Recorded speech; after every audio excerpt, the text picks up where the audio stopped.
Mi esposa me dejó para cuidar a su ex terminal. 3 años después, él falleció. Ella volvió a mi casa y esperaba que yo aceptara a su hijo. Mi esposa hizo las maletas con la misma valija que llevamos en nuestra luna de miel. Me miró a los ojos y dijo que se iba para cuidar del exnovio terminal. Dijo que no era cuestión de amor, sino de humanidad, y que yo debería entenderlo porque supuestamente soy un hombre tan bueno. La vi salir por la puerta hace 3 años, y todavía recuerdo pensar que tal vez yo era el loco por sentir que aquello estaba mal. Todos a nuestro alrededor actuaron como si yo fuera algún tipo de monstruo por siquiera cuestionarlo. Como si querer que mi esposa se quedara en casa, en lugar de mudarse con otro hombre, me convirtiera en egoísta. La madre de ella me llamó insensible. La hermana de ella publicó algo en Facebook sobre que el amor verdadero trasciende el ego, e incluso algunos de nuestros amigos comenzaron a mirarme de forma diferente. Pero aquí está lo que nadie quería hablar. Ella no se fue solo para ayudarlo en las sesiones de quimioterapia o llevarle provisiones. Literalmente se mudó al apartamento de él y dejó de volver a casa. Déjame recapitular, porque necesito que entiendas cómo llegamos aquí. Lucy y yo estábamos casados hace 4 años cuando esto sucedió. Y, en papel, todo parecía bien. Teníamos una casa buena en un barrio tranquilo, trabajos estables, el tipo de vida que la gente llama aburrida hasta que la pierde. Soy contador. Ella trabajaba en marketing para una startup local, y hacíamos cosas normales de pareja, como discutir de quién era el turno de sacar la basura y planear vacaciones que probablemente nunca tomaríamos. Pero siempre tenía esa manía que ella tenía de mencionar al ex. Un tipo llamado Javier, mucho más de lo que parecía normal. Decía cosas como que él era su primer amor verdadero, que le enseñó lo que significaba ser vulnerable. Y yo solo lo dejaba pasar porque ¿qué debes hacer? ¿Decirle a tu esposa que deje de hablar del pasado? Mi madre lo notó, sin embargo. La pillaba dándole miradas a Lucía en cenas familiares cada vez que surgía su nombre, pero nunca me dijo nada directamente sobre eso. La noche en que todo cambió empezó como cualquier otra. Estábamos en la cama. Yo estaba leyendo un informe financiero del trabajo y Lucía estaba desplazando la pantalla del celular cuando de repente dio un suspiro fuerte. La miré y su rostro estaba completamente pálido, como si hubiera visto algo devastador. Me dijo que Javier estaba enfermo, muy enfermo. Cáncer en etapa 4 con un pronóstico malo, y empezó a llorar de una forma que parecía diferente de una tristeza normal. Era como duelo mezclado con pánico, mezclado con algo que no podía nombrar. La abracé porque es lo que se hace, y dije todas las cosas correctas sobre lo terrible que era y cuánto lo sentía por él. Lloró hasta quedarse dormida esa noche, y yo solo me quedé mirando el techo, preguntándome por qué parecía que la estaba consolando por un novio actual, en lugar de un tipo del pasado de ella. Los días siguientes fueron intensos. Estaba constantemente en el celular, intercambiando mensajes con la familia de él, coordinando con los médicos, actuando como si fuera la esposa de él en lugar de yo ser el marido de ella. Intenté ser comprensivo porque, obviamente, el tipo estaba gravemente enfermo y eso es horrible. Pero algo parecía extraño en toda la situación. Finalmente, me senté con ella y sugerí que podíamos ayudar de otras formas. Ofrecí contribuir con dinero para las cuentas médicas de él, organizar entregas de comidas, incluso llevarla a visitarlo al hospital.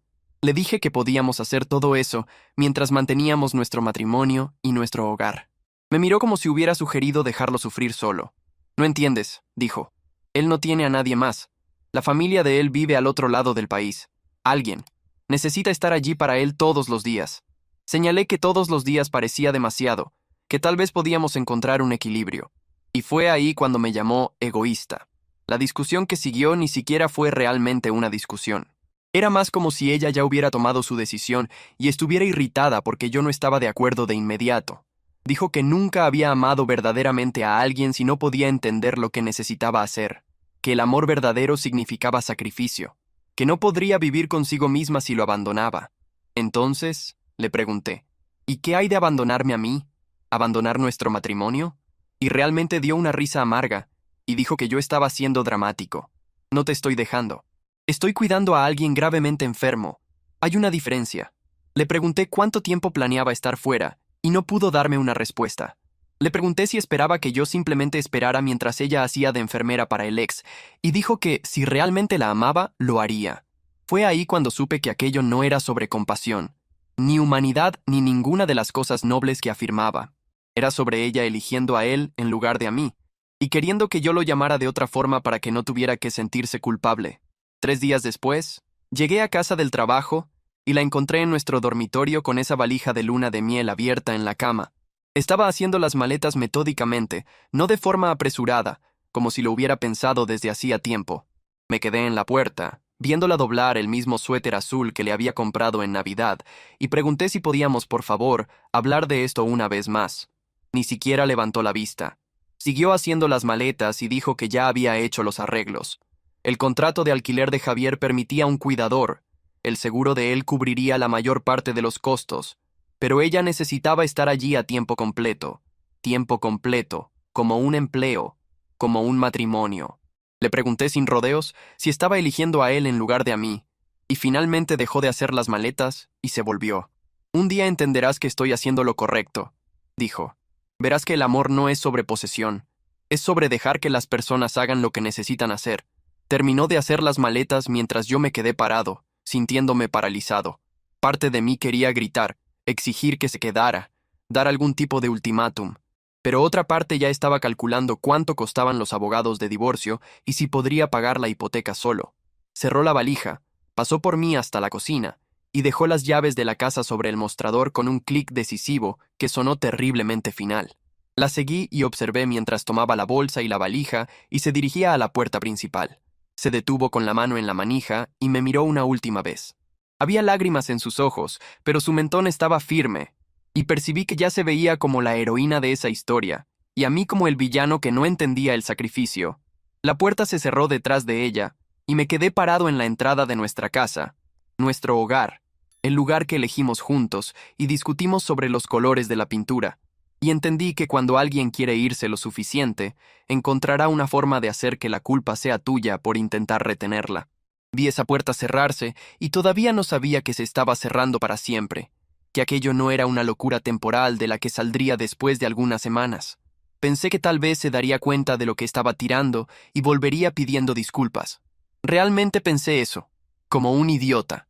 Pensé que el amor, la historia y los votos matrimoniales significaban algo más que cualquier cosa que estuviera buscando al correr de vuelta a la cabecera del hospital de su primer amor. Estaba equivocado en muchas cosas en esa época, pero estaba a punto de aprender exactamente cuán equivocado. Y eso llevaría 3 años, y un bebé que no era mío para enseñarme la lección. 3 años es mucho tiempo para reconstruir una vida.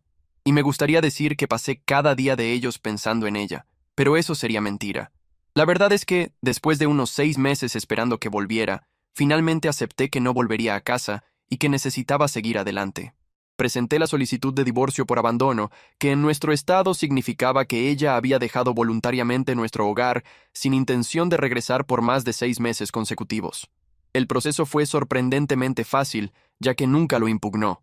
Nunca respondió siquiera a los documentos que mi abogado envió al apartamento de Javier. Vendimos la casa unos 18 meses después de que se fue, porque cada habitación me recordaba las conversaciones que tuvimos sobre nuestro futuro, sobre los hijos que planeábamos tener, sobre envejecer juntos en ese exacto lugar. Me mudé a un apartamento más pequeño al otro lado de la ciudad. Volví al gimnasio, me reconecté con amigos que había descuidado durante el matrimonio. Mi madre dejó de darme esas miradas preocupadas en las cenas familiares y empezó a preguntar si ya estaba saliendo con alguien. La vida no era perfecta, pero era mía de nuevo, y había olvidado cómo se sentía eso. Entonces, cuando recibí una llamada en una tarde de sábado, de un número que no reconocí, casi no contesté. La voz del otro lado era del tipo que compró nuestra casa antigua, y parecía igualmente irritado y confundido. Dijo que una mujer acababa de aparecer en su puerta con un niño pequeño y equipaje, alegando que era su casa y exigiendo entrar. Le dijo que la casa había sido vendida hacía más de un año, y ella aparentemente se derrumbó, llorando en su puerta, preguntando dónde estaba yo. Dijo que sintió pena por ella. Entonces, buscó mi información de contacto en los documentos de la venta y le dio mi nueva dirección para hacerla salir de su propiedad. Quería avisarme que probablemente estaba en camino a mi apartamento. Y, honestamente, parecía arrepentido de haberse involucrado. Le agradecí, colgué y me senté en mi sofá intentando procesar el hecho de que Lucy estaba a punto de aparecer en mi apartamento después de 3 años de silencio total. Unos 20 minutos después, sonó mi timbre, y allí estaba ella. Parecía diferente, mayor de alguna forma. con ojeras y el cabello recogido en una cola desaliñada. El niño debía tener unos 2 años, con el dedo en la boca, mirándome con ojos grandes y marrones que definitivamente no eran míos. Tenía esa misma valija de luna de miel a sus pies, junto con otra bolsa gastada. Y por un segundo, sentí como si estuviera viendo una película de mi propia vida, desde afuera. Sé que esto es inesperado, dijo, sin realmente mirarme a los ojos, pero no sabía a dónde más ir. Imaginé que entenderías. Ya se estaba moviendo hacia la puerta como si esperara que le diera paso. Como si los últimos 3 años hubieran sido solo un breve intervalo, y ahora estuviéramos retomando donde lo dejamos. No le di paso. Me quedé parado allí, bloqueando la entrada, intentando procesar lo que veía. Pareció irritada porque no la recibí de inmediato. Ajustó al niño en la cadera y dijo que Javier había fallecido unos 4 meses atrás. Lo dijo de forma factual, como si estuviera contando sobre una cita cancelada, y percibí que ya había hecho su duelo y pasado a lo que viniera después. Le dije que lo sentía por su pérdida, porque parecía lo humano decir, y ella asintió como aceptando condolencias en un funeral. Entonces me dio la noticia. La familia de él retomó el apartamento poco después de que se fuera, dijo. He estado quedándome con diferentes amigos, pero nadie soporta a un niño pequeño por mucho tiempo, y solo necesito un lugar para aterrizar mientras me reorganizo. Dijo todo eso mientras intentaba pasar por mí para entrar en mi apartamento, como si tuviera todo el derecho de estar allí. Puse mi mano en el marco de la puerta y le pregunté por qué pensaba que venir aquí era apropiado. Me miró como si hubiera hecho la pregunta más estúpida del mundo y dijo que teníamos historia, que construimos una vida juntos, que sabía que entendería porque yo era una buena persona. Casi me río de eso, de la idea de que ser una buena persona significara dejar que mi exesposa, que me abandonó, se mudara de vuelta a mi casa con el hijo de otro hombre. Siguió hablando, diciendo que sacrificó todo por Javier. Dejó su trabajo y su vida para cuidarlo en sus últimos meses, y ahora no tenía nada. Miró al niño y luego de vuelta a mí con una expresión calculada. Siempre quisiste hijos, dijo. Mateo necesita un hogar estable, una figura paterna, y podrías tener eso ahora. Fue cuando percibí que no estaba aquí porque me extrañaba, o se arrepentía de haberse ido. Estaba aquí porque yo era conveniente, estable, el plan B seguro que había guardado en el bolsillo mientras vivía su gran y trágica historia de amor con otra persona. Volví adentro de mi apartamento, dejándola parada en el pasillo, y saqué la carpeta que guardaba en el cajón del escritorio. Guardaba los papeles del divorcio porque mi abogado dijo que los mantuviera por fines fiscales. Pero ahora, estaba feliz de tenerlos por un motivo completamente diferente. Volví a la puerta y le entregué los papeles, observando su rostro mientras los hojeaba y veía el decreto final sellado y firmado por un juez. Ya no estamos casados, dije. No lo estamos hace más de 2 años, y este no es tu hogar, nunca lo fue. Ella miró los papeles como si estuvieran escritos en un idioma extranjero, y podía verla recalculando mentalmente cualquier plan que tuviera cuando decidió rastrearme. El niño empezó a quejarse, y ella lo balanceó automáticamente mientras aún miraba los papeles del divorcio. Me preguntó sobre la casa, nuestra casa, y le dije que la vendí hace 18 meses. Me miró con un shock genuino, como si no pudiera creer que yo hubiera seguido adelante sin esperar que decidiera si quería volver. Vendiste nuestra casa, dijo, la voz subiendo. Esa era nuestra casa, nuestra inversión. No tenías derecho. Le recordé que había abandonado ese hogar, abandonado el matrimonio, y que yo tenía todo el derecho legal de vender una propiedad por la que estaba pagando solo desde que se fue. El niño empezó a llorar ahora, probablemente percibiendo el estrés de la madre, y parte de mí sintió pena por él, porque nada de eso era culpa suya. Lucía intentó un enfoque diferente, suavizando la voz y diciendo, no necesitábamos estar casados para que me ayudes. Dijo que teníamos historia, que lo que compartimos significaba algo, que sabía que, en el fondo, aún me importaba ella. Tenía razón en que me importaba, de alguna forma distante, de la misma manera que te importa cualquier persona con quien pasaste años de tu vida. Pero importarle no era lo mismo que ser responsable de sus elecciones. Le pregunté sobre el padre de Mateo, y se puso a la defensiva de inmediato. Dijo que era complicado, que no quería hablar de eso, que no importaba porque él no estaba presente. Le dije que, en realidad, importaba mucho, porque esa persona debería ser la única en ayudarla, no el exmarido que abandonó para estar con otro hombre. Me llamó cruel, dijo que la estaba castigando por hacer lo correcto, por estar allí para alguien que la necesitaba. La miré parada en mi pasillo con ese niño que no tenía nada que ver conmigo, y sentí algo cambiar dentro de mi pecho. No era exactamente enojo, Era más como claridad. Hiciste tu elección hace 3 años, dije. Elegiste a Javier en lugar de nuestro matrimonio, de nuestro futuro, de todo lo que construimos juntos. Y está bien, ese era tu derecho, pero no puedes volver ahora y actuar como si te debiera algo porque tu plan no salió como querías. Me miró como si yo fuera un extraño, como si el hombre con quien se casó nunca le diría algo así. Tal vez tenía razón. Tal vez el hombre con quien se casó la habría dejado pisotearlo, la habría aceptado de vuelta por culpa, hábito o algún sentido de deber equivocado. Pero yo ya no era ese hombre. Tomó las maletas, luchando un poco con el peso mientras sostenía a Mateo, y yo no ofrecí ayuda. Me miró una vez más, y podía verla recorriendo una serie de emociones. Enojo, incredulidad, humillación, algo que podría haber sido una tristeza genuina. Te vas a arrepentir de esto, dijo. Un día te darás cuenta de que tiraste la oportunidad de tener una familia de verdad. Le dije que esperaba que se reorganizara, que genuinamente le deseaba lo mejor a ella y al hijo, pero que necesitaba irse ahora. Caminó por el pasillo hacia el ascensor y la observé irse. Esta mujer con quien una vez planeé pasar toda mi vida. Ahora, solo alguien que conocí, que hizo elecciones que no pude seguir. Cuando cerré la puerta, me quedé parado allí por un minuto, solo respirando. No me sentí victorioso, ni reivindicado, ni ninguna de esas cosas que se supone que sientes al imponerte.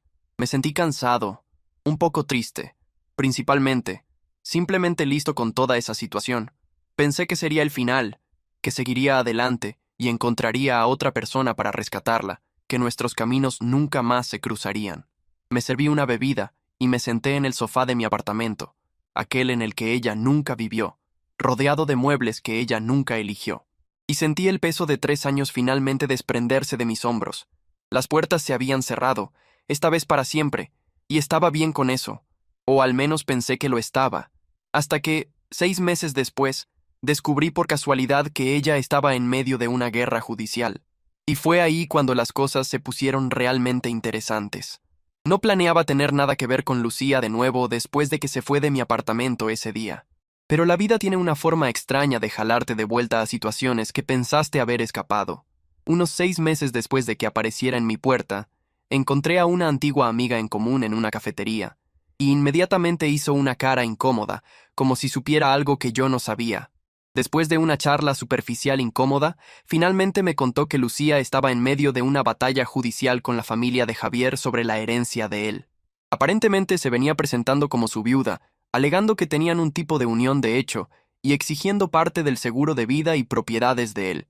La amiga dijo que la situación estaba quedando fea, que Lucía insistía en que Mateo era hijo biológico de Javier, por lo tanto tenía derecho a la herencia y que todo estaba yendo a los tribunales. Le agradecí la información e intenté actuar como si no fuera de mi incumbencia, pero algo sobre aquello parecía mal de una forma que no podía articular. Algunas semanas después, recibí una citación para comparecer como testigo, lo que me tomó completamente por sorpresa. El abogado de la familia de Javier quería que testificara sobre la línea de tiempo del abandono de nuestro matrimonio y de la mudanza de ella a la casa de Javier, aparentemente para establecer exactamente cuándo me abandonó para estar con él, y si ese periodo de tiempo sostenía sus alegaciones sobre una relación comprometida. No quería tener parte en aquello. Llamé a mi antiguo abogado de divorcio y dije que prefería quedarme fuera del lío, pero explicó que realmente no tenía elección después de haber sido citado. Entonces, en una mañana fría a finales de febrero, me encontré entrando en un tribunal que nunca quise ver, usando el mismo traje que usé en la audiencia de nuestro divorcio, a punto de ver la vida de mi exesposa desmoronarse en tiempo real.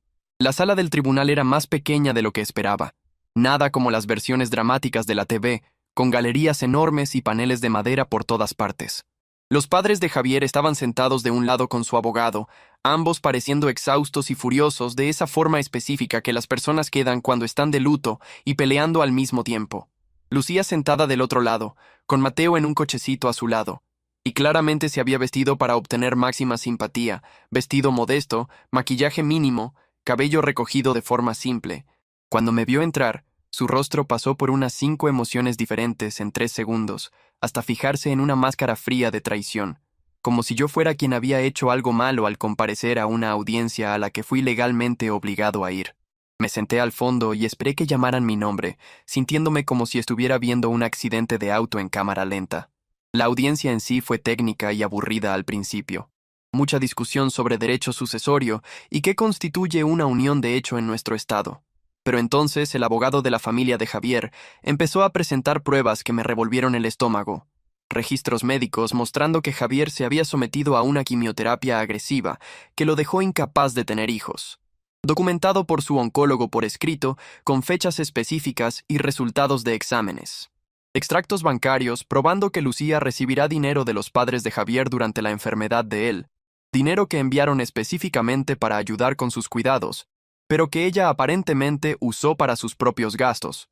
Y luego la línea de tiempo, expuesta en blanco y negro en una pantalla proyectada para que todos vieran. Javier había sido declarado médicamente incapaz de generar hijos 8 meses antes de que naciera Mateo, y Lucía aún había estado legalmente casada conmigo durante parte del periodo en que habría quedado embarazada. El abogado no fue sutil sobre las implicaciones, y vi el rostro de Lucía palidecer mientras se daba cuenta de hacia dónde iba eso. Cuando llegó mi turno de testificar, las preguntas fueron directas y factuales. ¿Cuándo Lucía dejó nuestro matrimonio? ¿Había dado alguna indicación de cuándo planeaba regresar? ¿Hubo algún contacto entre nosotros durante los 3 años en que estuvo ausente? Respondí con honestidad, porque había jurado decir la verdad y porque mentir no ayudaría a nadie. El abogado de Lucía intentó hacerme parecer amargado y vengativo en el contrainterrogatorio. Preguntó si estaba enojado con mi exesposa, si quería verla castigada por haberme dejado. Le dije que ya no estaba enojado, que había seguido adelante con mi vida y que estaba allí solo porque fui citado para proporcionar un testimonio factual sobre fechas y eventos. La jueza pareció apreciar la franqueza, porque asintió y me dispensó rápidamente después de eso. Volví a mi lugar y vi el resto de la audiencia desenrollarse como si estuviera viendo una película sobre la vida de otra persona. El momento que realmente se quedó conmigo fue cuando la madre de Javier subió al estrado de testigos. Tenía unos 60 años, vestida de negro, y tenía una dignidad tranquila, aunque se veía que apenas se estaba conteniendo. Habló sobre la enfermedad de su hijo, sobre cómo estaba agradecida de que alguien estuviera allí para cuidarlo en sus últimos meses, sobre cómo enviaba dinero y suministros, y nunca cuestionó la presencia de Lucía, porque parecía genuinamente devota a él. Entonces, su voz cambió, se volvió más dura, y dijo que, pocas semanas después de la muerte de Javier, Lucía empezó inmediatamente a hacer alegaciones sobre ser su esposa en unión de hecho, sobre que Mateo era su hijo biológico, sobre merecer compensación por sus años de sacrificio. Mi hijo no podía tener hijos después del tratamiento, dijo, con la voz quebrándose. Los médicos nos lo dijeron explícitamente, y ella lo sabe porque estaba presente en esas consultas. Oyó la misma información que nosotros. Fue cuando vi al abogado de Lucía inclinarse y susurrarle algo urgente, y lo que sea que le dijo hizo que su rostro se deshiciera. La jueza no tardó mucho en dar su veredicto. Dijo que las evidencias médicas eran concluyentes e irrefutables, que Mateo no podía biológicamente ser hijo de Javier y que las alegaciones de Lucía sobre unión de hecho quedaban aún más debilitadas por el hecho de que aún estaba legalmente casada conmigo por una parte significativa del tiempo en que vivió con Javier. La solicitud fue denegada en su totalidad. A Lucía se le ordenó devolver el dinero que ya había recibido de la herencia y fue responsabilizada por los costos judiciales por iniciar, en palabras de la jueza, una acción frívola. Fue todo clínico y eficiente. Y al ver eso suceder, sentí una extraña mezcla de reivindicación y pena. Reivindicación porque finalmente alguien con autoridad estaba exponiendo sus ilusiones y mentiras. Pero pena porque claramente había creído tanto en su propia historia que verla destruida en público parecía genuinamente choquearla. Salí del tribunal antes que ella porque no quería otro enfrentamiento. Pero, mientras caminaba al auto, mi celular vibró con un mensaje de un número no guardado. Supe inmediatamente que era ella. Probablemente había guardado mis contactos todos esos años, incluso después de que yo borré los de ella. El mensaje decía que esperaba que estuviera feliz, que conseguí lo que quería, que nunca me perdonaría por humillarla de esa forma frente a todos. Miré ese mensaje por un largo momento y luego bloqueé el número y borré el mensaje sin responder. ¿Qué había para decir? Que no quise nada de aquello. Que ella lo trajo todo sobre sí misma al intentar lucrarse con la herencia de alguien usando un niño que no era de él. Que había reescrito la historia tantas veces que perdió el control de lo que era realmente verdad. Nada de eso importaría, porque ya habría decidido que yo era el villano de su historia y nada que dijera cambiaría la narrativa que había construido. En las semanas siguientes, oí por varios canales que perdió más que solo el proceso. Amigos que la apoyaron en todo empezaron a distanciarse una vez que los detalles se hicieron públicos. Su reputación en nuestro antiguo círculo social estaba completamente destruida, y la gente, aparentemente, compartía los documentos del proceso en redes sociales como una especie de alerta sobre narcisismo y sentido de entitlement. No participé de nada de eso. No comenté, ni compartí, ni añadí mi perspectiva porque, honestamente, ¿cuál era el punto? Ella hizo sus elecciones y ahora estaba enfrentando las consecuencias, y yo finalmente estaba verdaderamente libre de toda la situación. Nunca más tuve noticias de ella después de bloquear ese número, y estuve agradecido por el silencio. Mirando hacia atrás ahora, no odio a Lucía. Odiar requiere mucha energía, y ya no tengo ninguna para desperdiciar con ella o con ese capítulo de mi vida. Lo que entiendo ahora es que construyó toda una identidad en torno a ser la persona que sacrificó todo por el amor, que era noble, altruista y estaba por encima de preocupaciones ordinarias como votos matrimoniales o honestidad básica. Necesitaba esa historia para justificar haberme dejado, para dar sentido a tirar una vida estable por alguien gravemente enfermo. Y cuando esa historia dejó de funcionar, simplemente siguió contándola. Siguió añadiendo nuevos capítulos que la hacían ser la heroína. El mundo no te recompensa por las narrativas que creas sobre tus propias elecciones. Y ella lo aprendió de la forma más difícil, frente a una jueza y una sala de tribunal llena de personas. Yo también aprendí algo quizás aún más valioso, que mis límites no eran crueldad, que protegerme no era lo mismo que ser insensible, y que a veces lo más amoroso que puedes hacer es negarte a participar en la ilusión de otra persona. Ella siempre creyó que las personas le debían algo por sus sacrificios, pero nadie nunca le pidió que sacrificara nada. Simplemente lo hizo, y luego intentó enviar la cuenta a todos. Comentario. Reddit. ¿Cómo abandonar al marido? Instalarse en la casa del ex, dar a luz a un heredero misterioso y luego demandar a la familia del fallecido por una herencia que ni biológicamente tiene sentido. Lucía no era una heroína romántica. Era una calculadora con una fijación por crear narrativas convenientes. El exmarido no fue cruel. Fue el único adulto en la sala que se negó a financiar la fanfic de ella. Moral de la historia. Antes de querer ser la protagonista de un drama, asegúrate de que los hechos no vayan a romper tu guión en el tribunal.